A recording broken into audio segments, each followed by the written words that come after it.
अरे क्या गुमसुम से बैठी हो? जरा देखो तो तुम्हारा हाथ।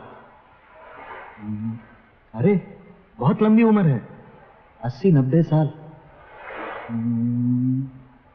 बहुत इमोशनल हो। और बहुत जिद्दी भी। इतना जिद्दी होना लड़कियों के लिए अच्छा नहीं। और शादी, अरे 2 शादियां हैं। नाराज क्यों होती हो? 2 से ज्यादा शादियां भी हो सकती हैं। देखो तो। नैन्सी,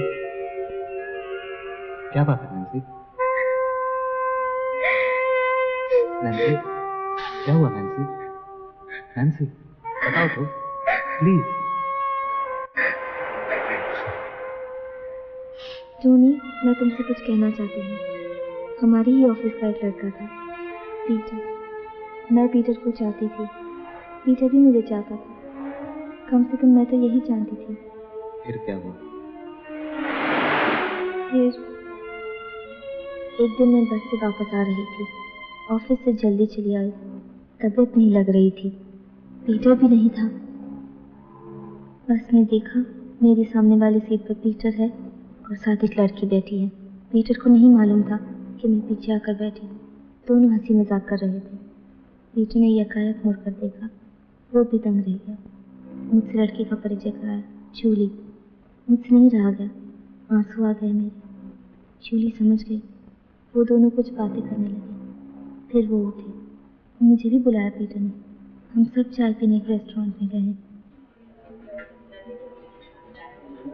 आपसे मैं एक बात साफ कह देना चाहती हूँ। मेरी और पीटर की शादी तय हो चुकी है 6 जून को।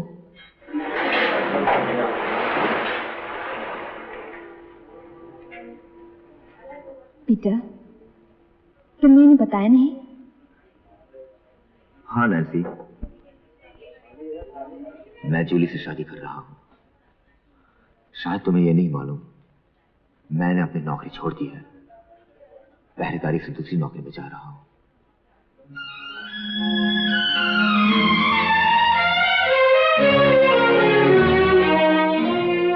फिर कभी नहीं मिली पीटर से।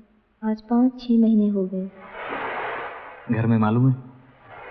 घर में यही मालूम है कि मैं पीटर से प्यार करती थी, लेकिन ये नहीं मालूम कि क्यों सब टूट गया। मैंने यही कहा कि पीटर नौकरी छोड़कर चला गया है। बस इतनी सी बात है? जो भी हो, मैंने तुम्हें सब कुछ साफ साफ बता दिया है और इसी वजह से मैंने तय किया है कि मैं शादी नहीं करूंगी। मेरी कहानी सुनोगी? मुझे भी एक लड़की मिली थी लोकल ट्रेन में। इस वक्त मेरे पास बैठी है। इस लड़की से पहले या इसके बाद और कोई लड़की मेरी जिंदगी में नहीं आई और ना अब कोई गुंजाइश है। शाम को जल्दी आ जाना। मडगांव से फर्नांडिस आ रहा है। ओह नो मम्मी, मैंने मिस फर्नांडिस को देखा है। मैं शादी नहीं करता वहां। फिर क्या कहूँ उनसे?